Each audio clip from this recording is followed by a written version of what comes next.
ஹல்லேலூயா. எத்தனை வாட்டி பேசினாலும் இங்கே முன்னாடி வந்து நிற்கும்போது மட்டும் அது ஏனோ தெரியல பயம் வந்துடுது. ஆனால் என்னை பலப்படுத்துகிற கிறிஸ்துவ எல்லாரும் அதே வசனம் சொல்கிறாங்க. அதனால் நானும் வந்து ஏசப்பா கிட்டே பலன் கேட்குறேன். ஓகே, இன்னைக்கு கிறிஸ்துவ வாழ்வின் சவால்களான எனக்கு கொடுத்துருக்கிற தலைப்பு வந்து நித்திய கன மகிமை. நம்ம ஒவ்வொரு நாளும் 40 டேஸில் நம்ம நிறைய சவாலை நம்ம சந்திச்சிருப்போம். அதில் ஒன்று தான் நித்திய கன மகிமை. நித்திய கன மகிமைனா நீங்கள் என்ன நினைக்கிறீங்க? எனக்கு இந்த டாபிக் கொடுத்ததுலேருந்து எனக்கு ஒன்றுமே புரியல. ஐயோ, இது வரைக்கும் நான் இந்த டாபிக் எங்கேயும் நான் கேள்வி கூட பட்டதில்லையே, நான் எப்படி நான் பேசுவேன், எதுவும் நான் மெசேஜில் கூட நான் எங்கேயுமே கேள்விப்பட்டதில்லை. கனம் மகிமை அப்படின்னா ஓகே, நித்தியனாலும் ஓகே, அது எல்லாமே தனித்தனியாக யோசிக்கும் பொழுது அதுக்கான அர்த்தம் விவரம் புரிஞ்சுது. ஆனால் ரெண்டும் சேர்த்து யோசிக்கும் பொழுது எனக்கு ஒன்றுமே புரியல, நான் எப்படி பேச போகிறேன். அதுவும் இல்லாமல் என் பேர் வேறு கடைசியில் போட்டாங்களா, அதுக்கு முன்னாடி இருந்ததுனால ஒரு பயம், ஐயோ நம்ம சீக்கிரமாக வந்துடுவோம், நம்ம மெசேஜ் ரெடி பண்ணோம் அப்படின்ட்டு. இப்போ சரி பொறுமையாக பண்ணலாம் அப்படின்ட்டு பார்த்தா கடைசியாக நானும் இன்றைக்கி வந்துட்டேன். அதுபோல் தான். ஆமாம், நித்திய கன மகிமைனா நீங்கள் என்ன நினைக்கிறீங்க? தயவு செஞ்சு என் கூட கொஞ்சம் நீங்கள் பேசுனீங்கன்னா தான் எனக்கு கொஞ்சம் ஃப்ரீயாக ஃபீல் பண்ணுவோம், இல்லைனா எனக்கும் பயம் வந்துடும். நித்திய கன மகிமைனா நீங்கள் என்ன நினைக்கிறீங்க? சொல்லுங்கள், உங்களுக்கு தெரிஞ்சதை சொல்லலாம். ஆசீர்வாதம்ன்றாங்க. அடுத்து சரி, ஓகே. நித்தியம் அப்படின்னு பார்த்தீங்கன்னா நிலைக்கின்றது. நித்தியம்னா இப்போ நம்ம சொல்லுவோம்ல, நித்தியமாய் நிரந்தரமாக. நித்தியம்னா அது கடைசி வரைக்கும், லாங் டேர்ம் அப்படின்றது. அந்நித்தியம் அப்படின்னா அது என்றைக்குமே நிலை பெறவே பெறாது, அது அந்நித்தியம், அது பாதியிலே ஸ்டாப் ஆகிடும். நித்தியம்னா கடைசி வரைக்கும் நிலை பெறுகிறது, அந்நித்தியம் வந்து அது நிலை பெறவே பெறாது. நித்தியம் அப்படின்னா இன்னொரு விதத்தில் எப்படி சொல்லணும்னா அது பரலோக ராஜ்யம். ஆமீன். அது வந்து பரலோக ராஜ்யம். எடுத்தவர்கள் வாசிக்கலாம். 2 கொரிந்தியர் 4ஆம் அதிகாரம் 17வது வசனத்தை வாசிக்கலாம்.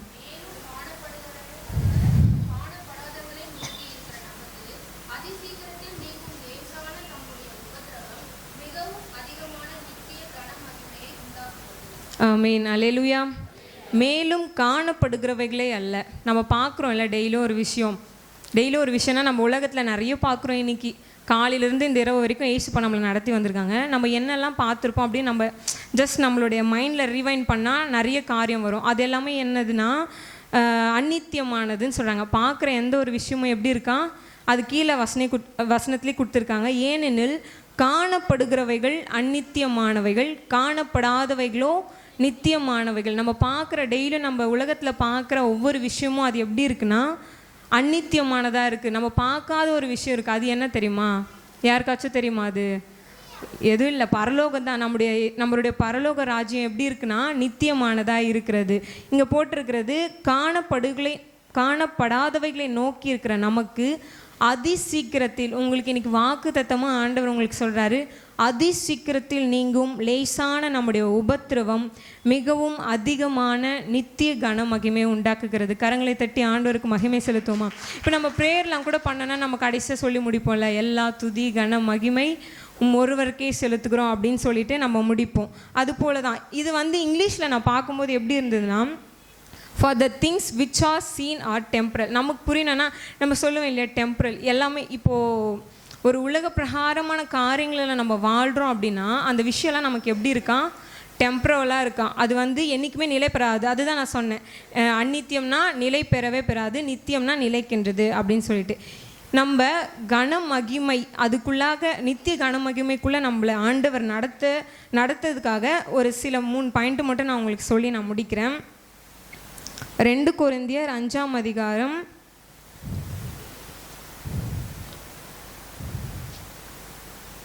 1வது வசனத்தை வாசிக்கலாம்.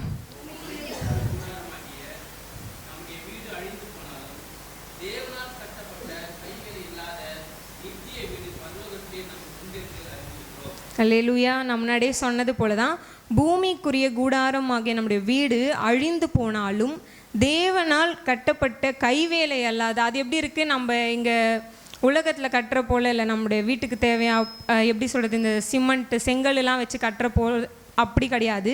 கைவேலை அல்லாத நித்திய வீடு பரலோகத்தில் நமக்கு உண்டு. அப்போ அது வந்து எப்படி இருக்குதுன்னா, நமக்கு ரொம்ப நித்தியமானதாக இருக்குது. எப்படி இருக்குது? ரொம்ப நித்தியமானதாக, நிரந்தரமானதாக ஒன்று இருக்கிறது. முதலாவது நம்ம என்ன பண்ணோன்னா, விசுவாசிக்கிறவர்களாக இருக்கும் பொழுது நம்முடைய உபத்திரவம், இன்றைக்கி வந்து நம்ம வந்து நிறைய கஷ்டங்களோடு வந்திருப்போம். நான் ஒரு மெசேஜில் கூட கேட்டேன், மோகன்சி அங்கிள் சொல்லுவாங்க, நம்ம வந்து உபத்திரவத்தில் இல்லைன்னா நம்ம கிறிஸ்துவர்கள் அல்ல.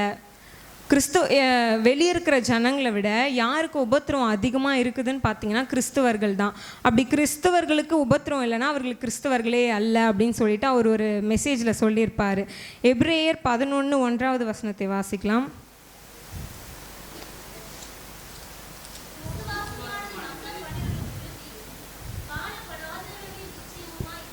அல்லேலூயா.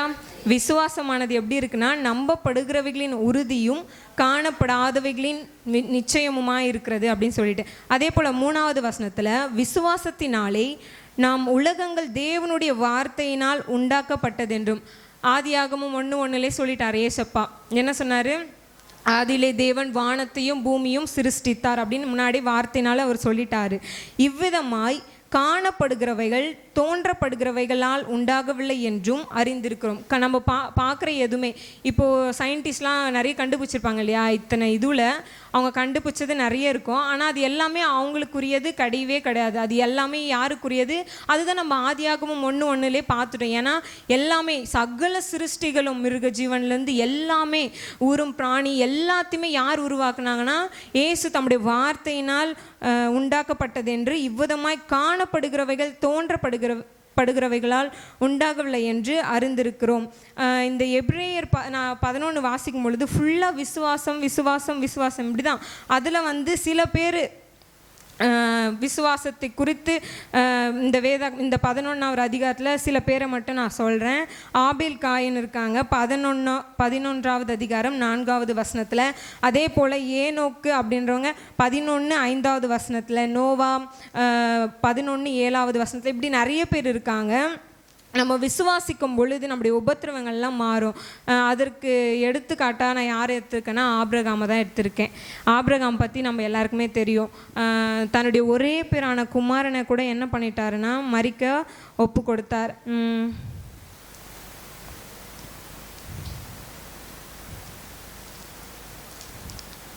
ஆதியாகமும்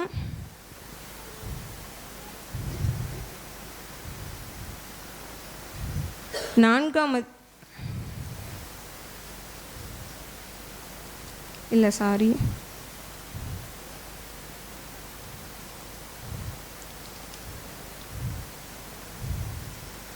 அங்கே அந்த இடத்துல சொல்லியிருப்பாங்க என்னென்னா, மரிக்க ஒப்பு கொடுத்த பிறகு ஆண்டவர் வந்து பிள்ளையாண்டான் மேலே கத்திய போடாத அப்படின்னு சொல்லிட்டு அவன் வந்து மரிக்க துணிந்தான். ஏன்னா ஆண்டவர் மேலே வச்ச விசுவாசம் அவ்வளோ பெரியது. அதுபோல் நம்மளும் இன்னைக்கு நம்ம யோசித்து பார்க்கணும். நம்ம என்னென்னா, இப்போது ஆபிரகாம் வந்து ஈசாக்கை பலியிடும் பொழுது ஒரே பேரான குமாரன், இன்றைக்கி நம்ம எத்தனை பேர் நம்முடைய பிள்ளைகளை சமூகத்தில் ஆண்டவருடைய சமூகத்துக்காக நீங்கள் ஒப்பு கொடுத்துருக்கீங்க. இப்போ நம்ம வந்து ஆண்டவரே கூட வந்து இந்த மாதிரி என்னை பார்த்து, எங்கள் அம்மாவை பார்த்து கூட இந்த மாதிரி உன் பொண்ணு நீ எனக்கு பலி கொடுத்துறியா அப்படின்னு கேட்டால் கண்டிப்பாக என்ன பண்ண மாட்டாங்க, யாரும் ஓகே சொல்லவே மாட்டாங்க. ஆனால் அவர் யார், ஆபிரகாம் வந்து ஆண்டவர் மேலே விசுவாசம் பெரியதாக இருக்கிறபடியினால தன்னுடைய ஒரே பேரான குமாரனை கூட என்ன பண்ணாருன்னா ஆண்டவருக்காக பலி கொடுத்தாங்க. ஆபிரகாமுக்கு வந்து சில பேர்லாம் இங்கே வேதாகமத்தில் கொடுத்துருக்காங்க. அது நான் உங்களுக்கு கோடிட்டு காட்ட விரும்புகிறேன். யாக்கோபு 2:23 யாராவது வாசிக்கலாம்.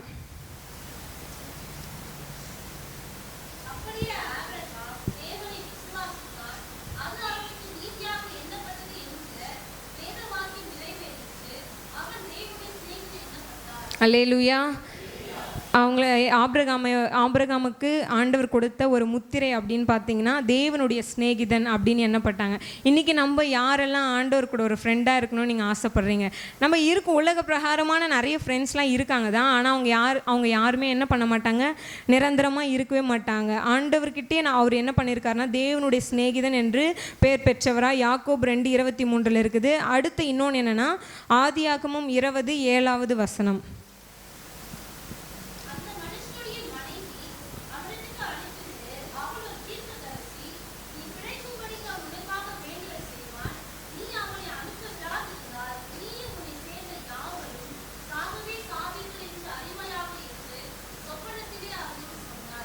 அல்லேலூயா, அல்லேலூயா. ரெண்டாவது தேவனுடைய தீர்க்கதரிசி அப்படின்ட்டு அவர் பேர் பெற்றார். ஃபஸ்ட்டு எப்படி பேர் பெற்றார்னா தேவனுடைய சிநேகிதன் அப்படின்னு அவர் பேர் பெற்றார். ரெண்டாவது வந்து தேவனுடைய தீர்க்கதரிசி அப்படின்னு சொல்லிட்டு பேர் பெற்றார். அப்போஸ்தலர் 7:2 வாசிக்கங்களா?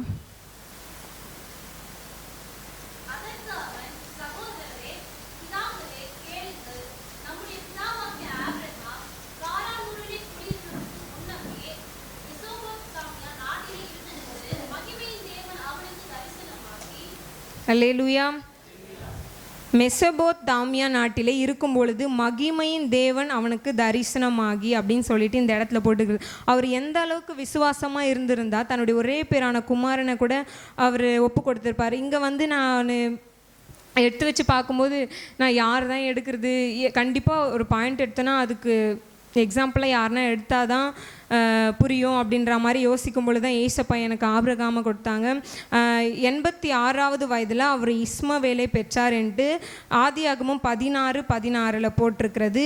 99வது வயதில் ஆபிரகாமின் பெயர் ஆபிரகாம் என்று மாற்றப்பட்டதாக ஆதியாகமம் 17:5 போட்டிருக்கிறது. 100வது வயதில் தான் அவர் யாரை பெற்றார்? ஈசாக்கை. 100வது வயதில் ஈசாக்கை பெற்றார்ன்ட்டு ஆதியாகமம் 21:5 போட்டிருக்கிறது. அதே போல் 115 to 120 வயது, அந்த வயதில் அவர் வந்து ஈசாக்கு பலிக்கு ஒப்பு கொடுத்தார் அப்படின்னு சொல்லிட்டு இந்த வேதத்தில் போட்டிருக்கிறது. நான் ஒரு மெசேஜில் கூட கேட்டேன், டேவிட் சாம் ஜாய்சன் அவங்க வந்து ஒரு உம்மை நேசித்து நான் வாழ்ந்துட்டேன் அந்த பாடல் பாடினாங்களே, அவங்க வந்து ஒரு நாள் அவருடைய இன்டர்வியூவில் ஒன்று சொன்னாங்க. என்னென்னா எங்களுக்கு வந்து ரொம்ப நாளாக குழந்தை இல்லாமலே இருந்தது. அப்படி குழந்தை இல்லாமல் இருந்தப்போ நாங்கள் ரொம்ப ஆண்டவர்கிட்ட ப்ரேயர் பண்ணி ரொம்ப ஆண்டவருடைய சமூகத்தில் காத்திருந்து கேட்ட ஒரு பாடல் தான் அப்படின்னு சொல்லிட்டு இந்த பாடலை எழுதினாங்க. உம்மைத்தான் நம்பி இருக்கிறோம் அந்த பாடலை எழுதினாங்க. அவருக்குள்ளே இருந்த விசுவாசம் என்னென்னா பாடலின் மூலமாக ஆண்டவரை மகிமைப்படுத்தினாங்க. அதுபோல தான் ஆபிரகாமும் தன்னுடைய மகனை கொடுத்து தன்னுடைய மகனை ஒரே பேரான மகனை பலியிடுவதற்காக கொடுத்து அவர் வந்து நித்திய கன மகிமை அவர் அதுதான் ஆண்டவருக்கு பிடிச்சது நம்ம செய்கிறோம் பாருங்களேன், அதுதான் ஆண்டவருக்குள்ளே இருக்கிற ஆண்டவருக்குள்ளே நம்ம அந்த நித்திய கன மகிமை பெறுகிறவர்களாக இருக்கிறோம். ரெண்டாவது என்னன்னா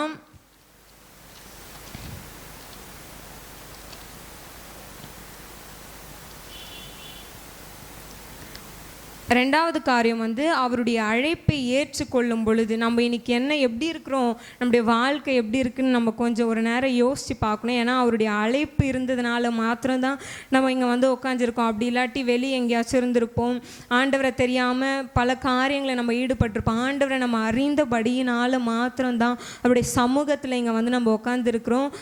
எடுத்தவர்கள் வாசிக்கலாம். வெளிப்படுத்தின விசேஷம் 1வது அதிகாரம் 16வது வசனம். 1:6 வெளிப்படுத்தினல் 1:6.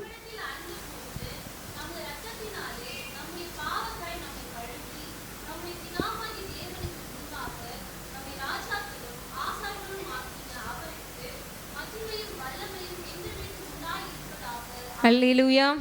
இங்கே என்ன போட்டிருக்குன்னா தேவனுக்கு முன்பாக நம்மை ராஜாக்களும் ஆசாரியர்களும் ஆக்கின அவருக்கு மகிமையும் வல்லமையும் என்றென்றைக்கும் உண்டாயிருப்பதாக. நம்ம ப்ரேயர் பண்ணும்போதெல்லாம் கூட நம்ம சொல்லுவோம் இல்லைங்களா, எல்லா துதி கனம மகிமையும் ஒருவருக்கே சில. அதே போல தான் ஆண்டவருக்கு தான் எல்லா வல்லமையும் எல்லா மகிமையும் எல்லா கணங்களையும் நம்ம ஸ்தோத்திரங்களையும் ஆண்டவருக்கு மாத்திரமே நம்ம செலுத்துகிறவர்களாக இருக்கணும். அதே போல் வெளிப்படுத்தின விசேஷம் 4ஆம் அதிகாரம் 9-11 வாசிக்கலாம்.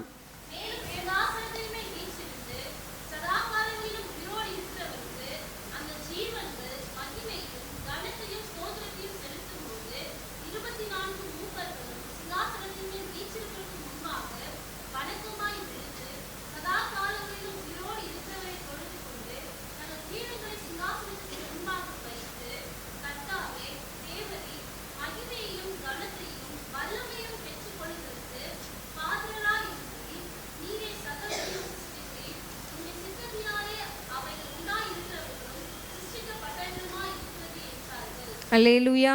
இங்கேயும் அதே தான் நம்ம பார்க்குறோம். மேலும் சிங்காசனத்தின் மேல் வீற்றிருந்து சதா காலங்களிலும் உயிரோடு இருக்கிறவருக்கு எப்படி அந்த ஜீவன் கூட ஜீவன்களெல்லாம் கூட ஆண்டவர் என்ன பண்ணுதுங்களா, மகிமையும் கனத்தையும் ஸ்தோத்திரத்தையும் செலுத்தும் பொழுது, கர்த்தாவே தேவரீர் மகிமையும் கனத்தையும் வல்லமையும் பெற்றுக்கொள்ளுகிறதற்கு பாத்திரராக இருக்கிறார். இது எல்லாத்துக்குமே யார் பாத்திரராக இருக்கிறார்னா இயேசு ஒருவர் மாத்திரம் தான். எத்தனை பேர் விசுவாசிக்கிறீங்க?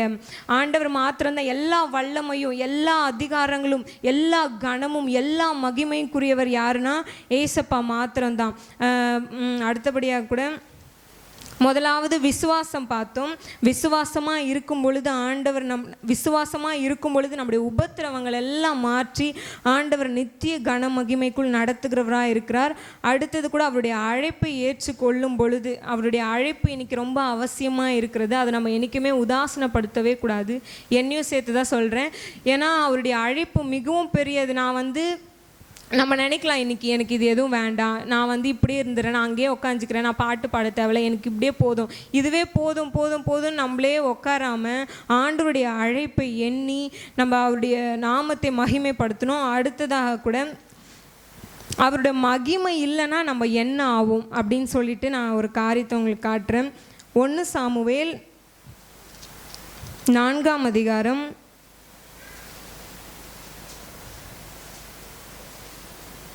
17வது வசனம்.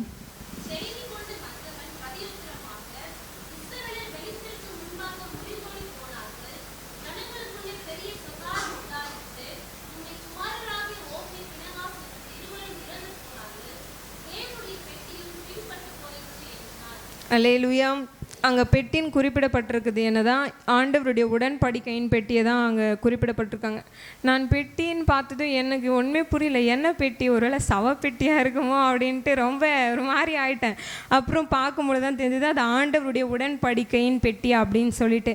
இங்கே என்ன நடக்குதுன்னா, இஸ்ரவேலுக்கும் பெலிஸ்தருக்கும் போர் நடக்கும் பொழுது ஏலியும் அங்கே மரித்து போயிடுவாங்க. அவருடைய 2 குமாரர்களும் பினேகாசும் ஓப்னியும் என்ன பண்ணுறாங்க, மரித்து போயிடுவாங்க. பினேகாசோட மனைவி கர்ப்ப வேதனைப்பட்டு 19வது வசனத்தை வாசிக்கலாம்.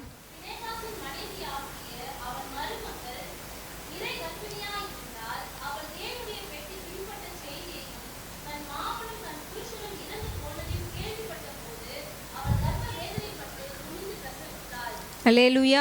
அவங்க பிரசவிக்கும் பொழுது தேவனுடைய பெட்டி பிடிபட்டு அவர்களுடைய மாமனும் அவளுடைய புருஷனும் இறந்து போனபடியினால், ஏலியும் மரித்து போயிட்டா, அவங்களுடைய மாமனும் மரித்து போனதாக இங்கே குறிப்பிடப்பட்டிருக்கிறது. அவளுடைய பேர் இங்கே குறிப்பிடப்படலை. அவங்க பார்த்து என்ன பண்ணுறாங்கன்னா, மகிமை இஸ்ரவேலை விட்டு போயிற்று என்று சொல்லி அந்த பிள்ளைக்கு இக்கபோத் என்று பெயரிட்டான்.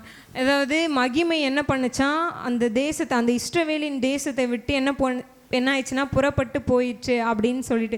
எனக்கு இக்கபோத் அப்படின்ற பேருக்கான அர்த்தம் சரியாக எனக்கு விளங்கவே இல்லை. அப்புறம் இந்த முன்னாடி இருக்க இந்த வசனத்தை படித்ததுக்கப்புறம் தான் அது விளங்குச்சு. என்னென்னா, மகிமை இஷ்டவேலை விட்டு புறப்பட்டு போனதுனால தான் அவளுக்கு பிறந்த அந்த மகன் பேர் என்னன்னா இக்கபோத் என்று பெயரிட்டார்கள் அப்படின்னு சொல்லிட்டு வேதத்தில் போட்டிருக்கிறது. அவருடைய மகிமை நம்மளை விட்டு போச்சுன்னா நம்ம எப்படின்னா மரணத்திற்குள்ளாக தான் போவோம். எத்தனை பேர் சொல்கிறீங்க இன்றைக்கி அவருடைய கிருபை, நான் ஒரு விஷயமா யோசித்து எடுத்துன்னு வரும்போதெல்லாம் கடவுள் வேறு யார் மூலமாச்சும் பேசுகிறார் அப்படி தான் அக்கா மூலயமா வர்ஷிப்பில் மொத்தத்தையுமே சொல்லிட்டார். எனக்கும் அவருக்குள்ளே ஒரு சண்டை, ஏசப்பா என்ன இது இப்படி இல்லாமல் பண்ணுவீங்க, கஷ்டப்பட்டு நானே ஏதோ உக்காஞ்சி இப்படிலாம் ப்ரிப்பேர் பண்ண வரும்போதே நீங்கள் இப்படி வேறு ஒருத்தவங்களை வச்சு பேசிட்டேன் அப்படின்ட்டு. அப்புறம் தலைமலையே ஒன்று போட்டு நீ போ, நான் உனக்கு தெரிஞ்சதை நீ பேசு, நான் உன்னை மறைச்சி நான் வெளிப்படுவேன் அப்படின்னு சொல்லிட்டு ஆண்டவர் என்கிட்ட பேசினார். அது போல தான் நம்முடைய வாழ்க்கையில் கூட அவருடைய மகிமை இல்லைன்னா நம்ம கண்டிப்பாக நம்ம மரணத்திற்கு நேராக நம்ம போயிடுவோம். அடுத்தது கூட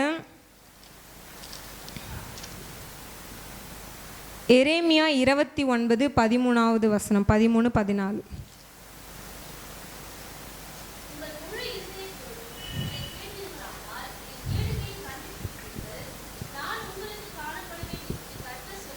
போதுங்க. அல்லேலூயா. ஆண்டவர் இங்கே என்ன சொல்கிறாருன்னா, ஆண்டவரை தேடும் பொழுது ஃபஸ்ட்டு அவரை விசுவாசிக்கும் பொழுது நம்முடைய உபத்திரவங்கள் எல்லாம் கூட ஆண்டவர் மாற்றி நம்மை நித்திய கன மகிமைக்குள் அவர் நடத்த வல்லமை உள்ளவராக இருக்கிறார்.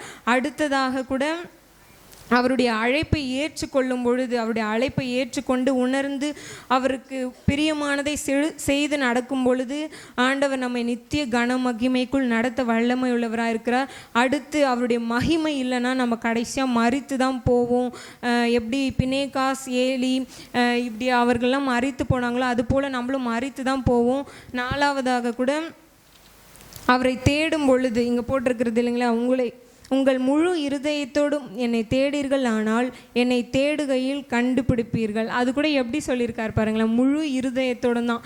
நம்ம இன்னைக்கு ஆலயத்துக்கு வரும்போதே பாதி மனசை வெளியே வச்சுட்டு பாதி மனசை யார்கிட்டனா குத்துட்டு பாதி மனசை வீட்டில் கொஞ்சம் வச்சுட்டு இங்கே வரும்போது எப்படி வருவோம், பாதி இங்கே ஹார்ட் இப்படி இருக்குன்னு அப்படி வச்சுக்கோங்களேன், இதில் பாதி அப்படி தான் நம்ம வருவோம்.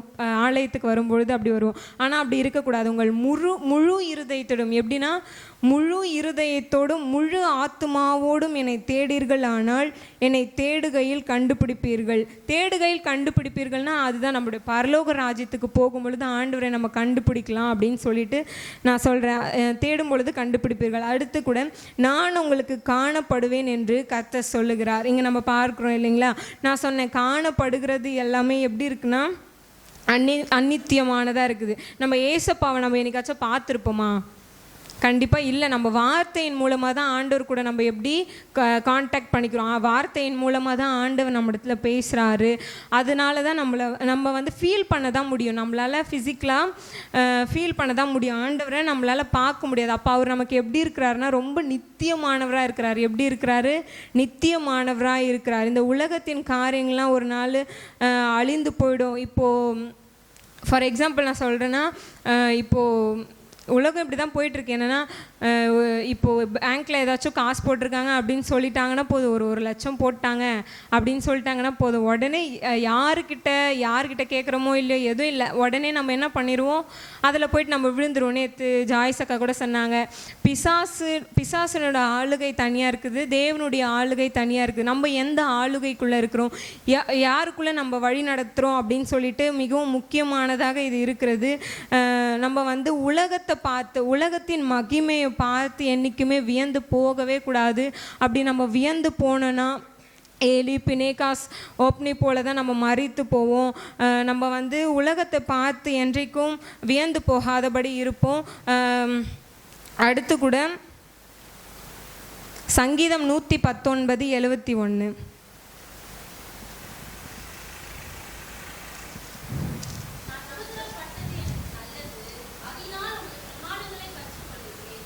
அல்லேலூயா, அல்லேலூயா. நான் உபத்திரவப்பட்டது நல்லது அப்படின்னு சொல்லிட்டு நம்ம என்னைக்கு நம்ம அப்படி சொல்லியிருக்கோம். நம்மளுக்கு ஒரு சின்ன ஒரு உபத்திரவம் வந்தால் கூட உடனே இந்த உபத்திரவத்தினால நிறைய பேர் மரித்து போயிருக்காங்க. நிறைய உபத்திரவம்னா நமக்கு வர கடன் பிரச்சனை அப்படின்னு பார்த்தா கூட நிறைய விஷயம் இருக்குது. ஆனால் இந்த உபத்திரவத்தினால நிறைய பேர் மரித்து போனவர்கள் இருக்கிறாங்க. அதனால் உமக்கு பிரமாணங்களை கற்றுக்கொள்ளுகிறேன் அப்படின்னு சொல்லிட்டு இங்கே போட்டிருக்கிறது. அடுத்தது கூட வாசிக்கலாம். ஏசாயா 48:10.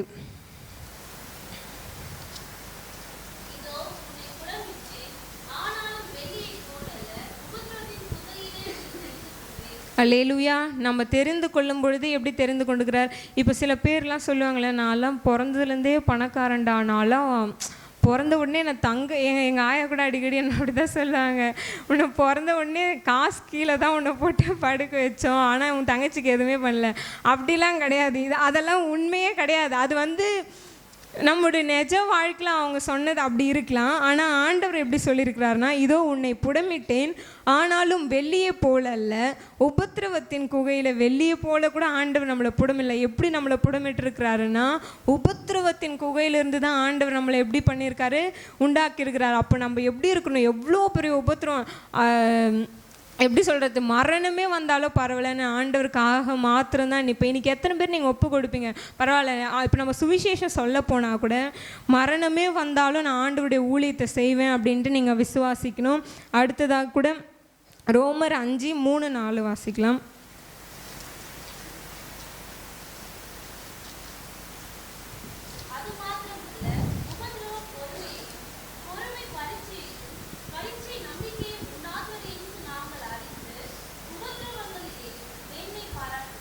அல்லேலூயா. அது மாத்திரமல்ல, உபத்திரவம் பொறுமையும். உபத்திரவம் எத்தனை பேருக்கு பொறுமையை உண்டாக்குறது? கோவம் தான் உண்டாக்கும். ஆமாம் தானே. உபத்திரவம் யாருக்குமே பொறுமை. எங்கள் அம்மா என்னை பார்த்து சிரிக்கிறாங்க, நீ எங்கே பொறுமையாக இருக்க அப்படின்னு என்னை பார்த்து சிரிக்கிறாங்க. உபத்திரவம் எப்படின்னா, நமக்கு பொறுமை அது வேதாகமத்தில் போட்டிருக்கு, ஆனால் நமக்கு இல்லை தான். ஆண்டவர் ஆனால் இன்னைக்கு உங்களை பார்த்து சொல்கிறாரு. அது மாத்திரமல்ல, உபத்திரவம் பொறுமையையும், பொறுமை பரீட்சையும், பரீட்சை நம்பிக்கையும் உண்டாக்குகிறது என்று நாங்கள் அறிந்து உபத்திரவங்களிலேயும் மேன்மை பாராட்டு. நம்முடைய உபத்திரவத்தில் கூட நம்ம ஆண்டவரை குறித்து என்ன பண்ணணுமா? மேன்மை பாராட்டுகிறவர்களாக இருக்கணும். நம்ம உபத்திரவத்தில் தான் என்ன பண்ணுவோம்? ஆண்டவரை ரொம்ப அவதூறாக பேசுவோம். ஆமாம், என்ன செஞ்சுட்டார் அந்த கடவுள்? ஒன்றுமே செய்யலைன்னு. எவ்வளோ செஞ்சுருப்பார். அப்பத்துலேருந்து ஆரம்பத்துலேருந்து எப்படி சொல்கிறது, இந்த வயசானவங்களாம் சொல்லுவாங்களே, எனக்கு நீ பாடம் எத்த அப்படின்ற மாதிரி அவர் நமக்கு அவ்வளோ பாடு எடுத்திருப்பார். ஆனால் நம்ம என்ன பண்ணுவோன்னா, அதெல்லாம் ஒரு பொருட்கூட படுத்தாமல் என்ன பண்ணிட்டார் எனக்கு கடவுள் அப்படின்னு சொல்லிட்டு நம்ம சொல்கிறவர்களாக இருப்போம். ஆனால் அப்படி இல்லாமல் உபத்திரவத்திலும் நம்ம என்ன பண்ணணும்னா, மேன்மை பாராட்டுகிறவர்களாக இருக்க வேண்டும். யோபு 17:6 வாசிக்கலாம்.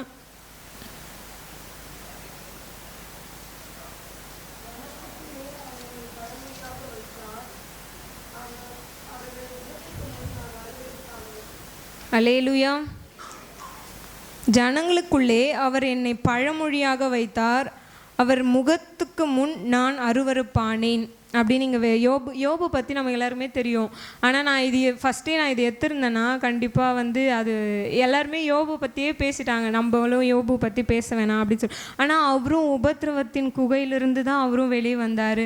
அவருக்கு எவ்வளோ பாடு. தன்னுடைய மனைவியே பார்த்து நீ செத்துரு, இப்போலாம் யார் என்ன சொன்னாலும் நீ செத்துரு அப்படின்னா உடனே போய் செத்துடுறாங்க. ஆனால் அவருடைய விசுவாசம் எவ்வளோ பெரியதாக இருந்தால், ஆண்டவர் மேலே வைத்த நம்பிக்கை எவ்வளோ பெரியதாக இருந்தால், ஆண்டவர் என்னை சுகப்படுத்துவார். இன்னைக்கு நீங்கள் கூட வியாதிகளோடு வந்திருப்பீங்கன்னா, உபத்திரவம் எவ்வளோ பெரிய உபத்திரவம். கடன் பிரச்சனையாக இருக்கலாம், வீடு கட்ட முடியாமல் இருக்கலாம், நிறைய பிசாசின் போராட்டங்களை. அதாவது முன்னே இருந்ததை விட இந்த 40 நாள் இருக்கிற இதுதான் பெரிய டாஸ்க். அதுதான் கிறிஸ்துவ வாழ்வின் சவால்கள். இந்த 40 நாள் நம்ம கடந்துட்டனாலே போதும், அதுவே நமக்கு பெரிய வெற்றி தான். ஏன்னா முன்னே இருந்ததை விட இந்த 40 நாள் தான் நமக்கு நிறைய உபத்திரம், நிறைய போராட்டம், நிறைய கஷ்டங்கள், இப்படி எல்லாமே இந்த 40 நாளில் தான் வரும். நீங்கள் ஆண்டவர் இடத்துல ஒப்பு கொடுத்து ஜெபிக்கிங்கன்னா, முதல்ல ஆண்டவர் மேலே நீங்கள் விசுவாசம் வைங்க. நீங்கள் விசுவாசம் வைக்கும் பொழுது ஆபிரகாம் போல நீங்கள் விசுவாசம் வைக்கும்போது உங்களுடைய குடும்பங்களை வானத்தின் நட்சத்திரங்களைப் போலவும் கடற்கரை மணலை போலவும் ஆண்டவர் உங்களை ஆசீர்வதிக்க வல்லமுள்ளவராக இருக்கிறார். அதே போல் 2வதாக கூட அவருடைய அழைப்பு என்னதென்று நீங்கள் அறிந்து அவருடைய அழைப்பை உணர்ந்தவர்களாய் கூட நீங்கள் என்ன பண்ணணும், அவருக்காக நியமித்திருக்கிற ஓட்டத்தில் நீங்கள் பொறுமையாக ஓடணும். தள்ளி விட்டு ஓடிடணும் அப்படின்னு நினச்சா ஒன்றுமே பண்ண முடியாது. நமக்கு நியமித்திருக்கிற ஓட்டத்தில் எப்படி ஓடணும்னா பொறுமையாக ஓடணும். நமக்கு ஆண்டவர் அழைத்த அழைப்பு உண்மையாகவே பெருசு தான். அதை நீங்கள் ஜபத்தோடு தரிசனத்தோடு ஆண்டவரத்தில் நீங்கள் கேட்டு பெற்றுக்கொள்ளுங்க. அடுத்ததாக கூட அவருடைய மகிமை இல்லைன்னா உண்மையாகவே நம்ம மறித்து போயிடுவோம். அன்றைக்கி அவங்க அந்த மகிமை இழந்ததுனால அந்த அவங்க கூட பார்த்து சொல்கிறாங்க, மகிமை இஸ்ரவேலை விட்டு போயிற்று அப்படின்னு சொல்லும்போது நம்ம இன்றைக்கி நம்மளால் சொல்ல முடியுமா, இன்றைக்கி ஆண்டவருடைய மகிமை என்னை விட்டு போயிருச்சு அப்படின்னு நம்மளால் சொல்ல முடியுமா? சொல்ல முடியாது. நமக்கு எவ்வளோ பெரிய உபத்திரம். நம்ம எப்படி தெரியுமா, எனக்கு தெரிஞ்சாலும் எனக்கு தெரிலனாலும் தெரிஞ்ச மாதிரி காட்டிக்கிறது தான் நம்மளுடைய பாலிசி. அது எவ்வளோ பெரிய விஷயமா இருக்கட்டும். எனக்கு இது தெரிலனா எனக்கு தெரியல அப்படி. நானுக்கு தான் அப்படி தான், காலேஜ்லலாம் அப்படி தான். தெரிலன்னு போய் ஒத்துக்கிற பாலிசியே நமக்கு கிடையாது. எனக்கு எல்லாமே தெரியும் அப்படின்னு நம்ம இருக்கவே கூடாது. ஆண்டவருடைய சமூகத்தில் போய் நம்ம ஜெபிக்கும் பொழுது நம்முடைய மகிமை இல்லைன்னா நம்ம கடைசியில் மரித்து போகிறவர்களாக தான் இருப்போம். கடைசியாக கூட அவரை தேடும் பொழுது நம்ம கண்டடைகிறவர்களாக இருக்கிறோம். அது கூட முழு மனதோடு அவரை தேடுகிற பொழுது நம்ம கண்டடைகிறவர்களாக இருக்கிறோம். கடைசியாக ஒரு வசனத்தை வாசிக்கலாம். 1 பேதுரு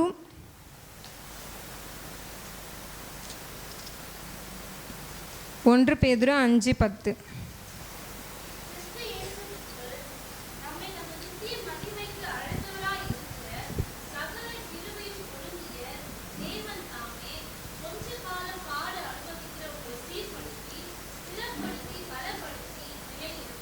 ஹல்லேலூயா. கிறிஸ்து இயேசுவுக்குள் நம்மை தமது நித்திய மகிமைக்கு, அவருடைய நித்திய மகிமைக்கு நம்மளை எப்படி பண்ணியிருக்காராம், அழைத்தவராய் இருக்கிற சகல கிருபையும் பொருந்திய தேவன் தாமே கொஞ்ச காலம் பாட அனுபவிக்கிறவங்களை பார்த்து இன்னைக்கு சொல்கிறாரு, உங்களை சீர்படுத்துவார், ஸ்திரப்படுத்துவார், உங்களை பலப்படுத்துவார். அப்புறம் கடைசியாக ஒரு வசனத்தை நான் சொல்லி முடிக்கிறேன். 2 கொரிந்தியர் 4ஆம் அதிகாரம் 7வது வசனத்தை வாசிக்கலாம். இல்லை, 8வது வசனம்.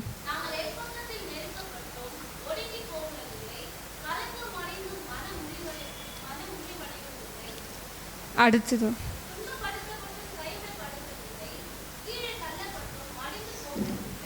அல்லேலூயா. நாங்கள்